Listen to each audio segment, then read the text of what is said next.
کے علاوہ خاص طور پر قیام اللیل کی بہت تاکید ملتی ہے۔ حدیث پاک میں آتا ہے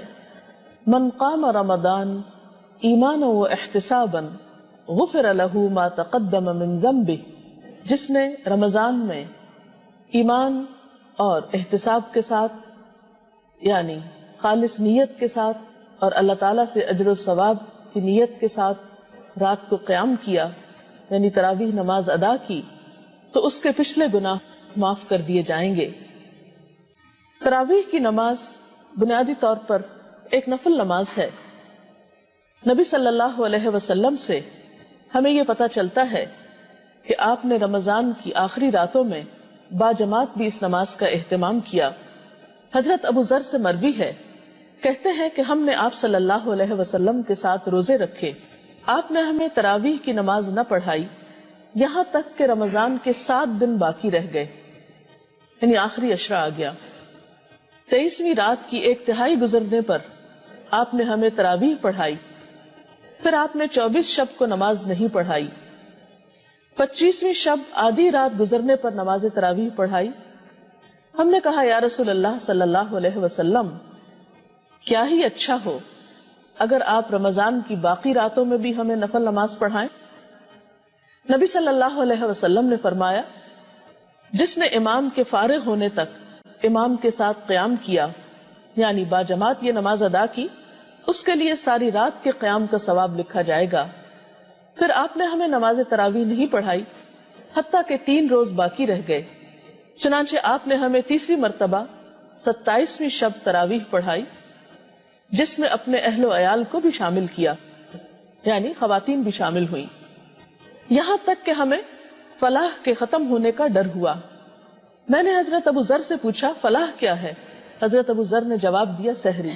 یعنی آپ نے اتنی طویل نماز پڑھائی کہ صحابہ کرام کو یوں محسوس ہوا کہ گویا سحری کرنے کا وقت بھی گزر جائے گا۔ سوال یہ پیدا ہوتا ہے کہ آپ صلی اللہ علیہ وسلم نے روزانہ کیوں نہیں نماز پڑھائی؟ آپ خود تو تہجد کا اہتمام باقاعدگی کے ساتھ کیا کرتے تھے۔ آپ صلی اللہ علیہ وسلم نے 5 نمازوں کے علاوہ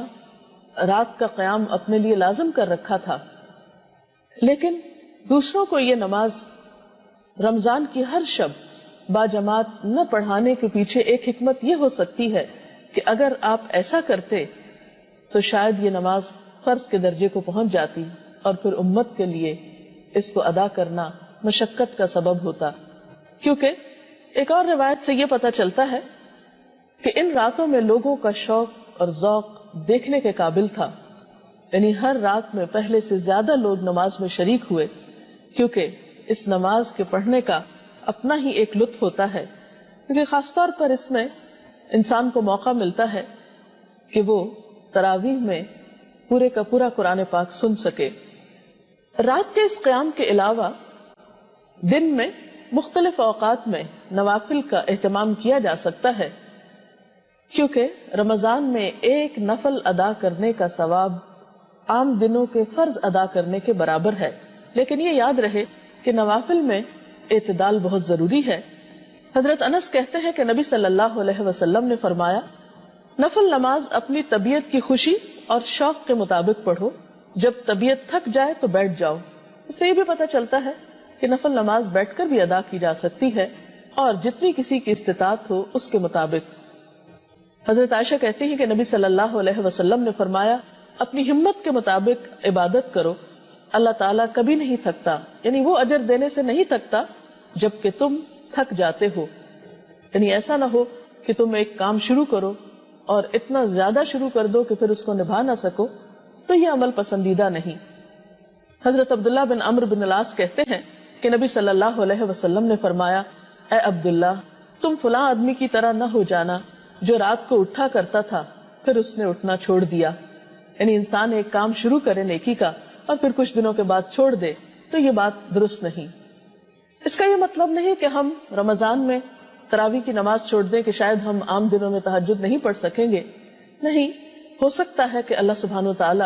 ہمیں رمضان میں تراویح کو پابندی سے ادا کرنے کی وجہ سے عام دنوں میں بھی تہجد کی توفیق عطا کرے، کیونکہ تہجد کی نماز ایک بہت خوبصورت نماز ہے، وہ وقت دعاؤں کی قبولیت کا وقت ہوتا ہے، اور انسان کے لیے بہت ہی سکون اور اجر کا ذریعہ ہے۔ نفل نمازوں میں ایک اور نماز جو بہت ہی باعث اجر ہے وہ چاشت کی نماز ہے۔ اس کے بارے میں حضرت ابو درداء اور حضرت ابو ذر سے ایک روایت ہے کہ آپ صلی اللہ علیہ وسلم نے فرمایا، اللہ تعالیٰ ارشاد فرماتا ہے، اے آدم کے بچے، دن کے شروع میں میرے لیے 4 رکعت نماز ادا کر، میں تیرے سارے کاموں کے لیے کافی ہو جاؤں گا۔ یعنی ان رکعتوں کا اتنا اجر و ثواب ہے کہ دن کی باقی بہت سی مشکلات آسان ہو سکتی ہیں۔